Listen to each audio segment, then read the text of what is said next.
Electro refining, this is the type of the cell unit in which thick rod of impure metal is made to act as a anode। वह electro नाम से ही पता लग रहा है, electro मतलब electrode का यूज़ करेंगे, एनोड और कैथोड का यूज़ करेंगे और एक सुटेबल एसिडिक सॉल्यूशन बनाकर हम क्या करेंगे, उसमें से मेटल्स को एक्सट्रैक्ट करेंगे बिल्कुल प्योर फॉर्म में। अगर हमें इलेक्ट्रो मेथड जो होता है ना, उसमें प्योर फॉर्म में मेटल ऑब्टेन हो जाती है हमें, जिसको कि हम इलेक्ट्रोप्लेटिंग फॉर्म भी बोलते हैं। अब नेक्स्ट आता है हमारे पास, ये देखो वही वाला मेथड है, इलेक्ट्रोड एनोड और कैथोड पर जो रिएक्शन होती है वही वाला मेथड है, समझा चुकी हूँ मैं आपको ये। अब आता है zone refining. Semiconductor like the silicon germanium are required in high degree of purity.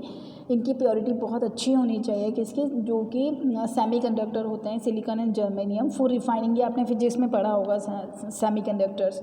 For refining, the zone refining method is used. This is based on the principle that cooling impure metal in melted form, only pure metal recrystallizes out of melt। अब सबसे पहले अगर हम कोई भी एक mixture है जो कि इसमें इम्प्योरिटीज़ भी है और मेटल भी है, अगर हम वापस उसको गर्म करके ठंडा करें तो प्योर मेटल के क्या बनते हैं, क्रिस्टल बनते हैं, प्योर के नहीं बनते हैं। तो इस तरीके से हम उसमें क्या कर लेंगे, उनको अलग कर लेंगे। इसमें किस तरीके का एक वो जोन रिफाइनिंग प्योरीफिकेशन यूज़ किया जाता है। द सर्कुलर मोबाइल हीटर होता है ये। इसमें क्या होता है हमारे पास, रिसाइक्ल्ड प्योर मेटल्स, ये एक सर्कुलर हीटर है, ठीक है। अब क्या होगा इसमें, it is heated in an inert gas environment. अब इसमें इनर्ट गैसेस से हम इसको गर्म करेंगे। Metal melt in the heater zone, metal क्या होगी, मेल्ट होगी। As the heater moves forward, impurities also move with the molten zone. और इम्प्योरिटीज़ जो है वो मेल्ट होकर आगे बढ़ती जाएगी और जो नहीं होगी वो पीछे की तरफ रहती जाएगी। तो अब आता है हमारे पास next. In this way impurities moves towards other end the process is repeated several time and pure metal is obtain. और इस तरीके से हमें प्योर मेटल ऑब्टेन हो जाती है। प्योर मेटल पीछे की तरफ ले जाती है, प्योर मेटल आगे की तरफ बढ़ती जाती है। Vapour phase refining, this is the chemical process in which the metal is converted into its vapour का मतलब क्या होता है, मूविंग मतलब वॉलेटाइल। तो यहाँ पर ऐसा केमिकल प्रोसेस जिसमें कि मेटल जो है उसको वॉलेटाइल कंपाउंड में चेंज कर दिया जाता है and collected elsewhere, it is then decomposes to give the pure metal. और उसके बाद जो वॉलेटाइल है उसके बाद हम इसको डिकम्पोज करके प्योर मेटल में चेंज कर लेंगे। मोल्ड प्रोसेस फॉर रिफाइनिंग निकल। अब ये ध्यान रखना है आपको कि कौन कौन से प्रोसेस किस मेटल के लिए काम आते हैं। तो निकल के लिए मोल्ड प्रोसेस हम यूज़ करेंगे। ये क्या है, प्योरेस्ट फॉर्म में गेन करने के लिए। In this process impure nickel metal is heated with the carbon monoxide.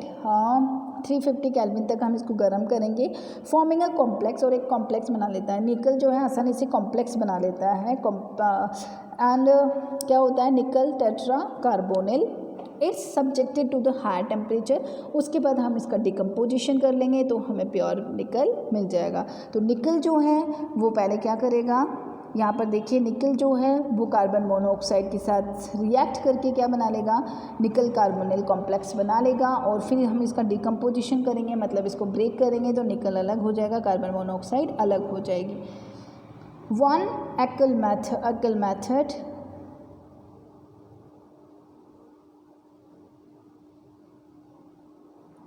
It is also a chemical method by use zirconium and titanium के लिए हम इसे यूज़ करते हैं। जिरकोनियम एंड टाइटेनियम को वैक्यूम में हीट किया जाता है आयोडीन के साथ। Firstly at the low temperature there volatile metal decomposes on the tungsten filament जिसका कि मेल्टिंग पॉइंट बहुत ज़्यादा हाई होता है, किसी भी चीज़ को गर्म करने के लिए यूज़ करते हैं हम इसको। इलेक्ट्रिकली हीटेड अबाउट द 1700 से 1800 केल्विन तक हम इसको गर्म करेंगे, which is a very high temperature. The pure metal is दस डिपोजिटेड ऑन द फिलामेंट। तो यहाँ पर जिरकोनियम है, zirconium will react with the iodine and zirconium iodide बनेगा। उसके बाद डिकम्पोजिशन हो जाएगा, जिरकोनियम अलग हो जाएगा, आयोडीन अलग हो जाएगा। वैसे ही टाइटेनियम जो है वो आयोडीन के साथ अलग कर TiI4 बना लेगा। उसके बाद हम इसका डिकम्पोजिशन करेंगे, टाइटेनियम अलग हो जाएगा, आयोडीन अलग हो जाएगा। क्रोमेटोग्राफी, क्रोमो मतलब होता है कलर, तो कलर बेस्ड पर हम किसी चीज़ का अगर लेयर बन जाए, अलग अलग कलर की लेयर बन जाए और वो कलर जो है वो क्या है, केमिकल्स ही हैं, तो उसको हम बोलेंगे क्रोमेटोग्राफी। दोज एलिमेंट्स और substance which are found in the very less quantity in the nature, chromatography method is used for the identification, purification and separation of the components, elements and compound from their mixture। इसमें क्या होगा, हम एक ऐसा absorbing material use करेंगे जो कि chemicals को क्या करता है, एब्जॉर्ब कर लेता है और एब्जॉर्ब करके अलग अलग लेयर बना लेगा। जिसकी एब्जॉर्बिंग पावर ज़्यादा होगी वो सबसे पहले ही, अगर हम ऊपर से कोई चीज़ डाल रहे हैं तो एब्जॉर्ब जो जल्दी से एब्जॉर्ब होने वाला है वो ऊपर ही एब्जॉर्ब हो जाएगा, जो कम एब्जॉर्ब होने वाला है वो थोड़ा नीचे आके एब्जॉर्ब होगा, जो बहुत कम एब्जॉर्ब होने वाला है वो नीचे तक आएगा और नीचे जाके एब्जॉर्ब हो जाएगा। तो इस तरीके से हमारे पास 3 लेयर बन जाएगी, ये आपको दिखाई दे रही है यहाँ पर। तो इसमें हमने एब्जॉर्बिंग मटेरियल भर रखा है, ऊपर से हम यहाँ से डाल रहे हैं मटेरियल, तो यहाँ पर 1 लेयर 2 लेयर 3 लेयर। तो ए जो लेयर है वो ए जो है वो आसानी से एब्जॉर्ब हो रहा है, इसलिए वो सबसे पहले ही कलेक्ट हो गया। बी जो है वो थोड़ा सा उसका एब्जॉर्बिंग पावर कम है तो वो नीचे थोड़ा सा नीचे कलेक्ट होगा, और सी सबसे कम एब्जॉर्बिंग पावर है इसकी, वो सबसे लास्ट में चला जाएगा। तो यहाँ पर हम एड्जॉर्बेंट जो यूज़ करेंगे दैट इज़ सिलिका जेल, और इस तरीके से सिलिका जेल में अलग अलग केमिकल्स की क्या बन जाएगी, लेयर बन जाएगी, और उन लेयर को हम नॉब के थ्रू अलग कर लेंगे। ये नीचे नॉब लगा हुआ है, ये आपको दिखाई दे रहा है, ये दिस इज़, ठीक है, तो इसके थ्रू हम अलग कर लेंगे। तो ये हो गया। अब आता है यूजेस ऑफ एल्यूमिनियम।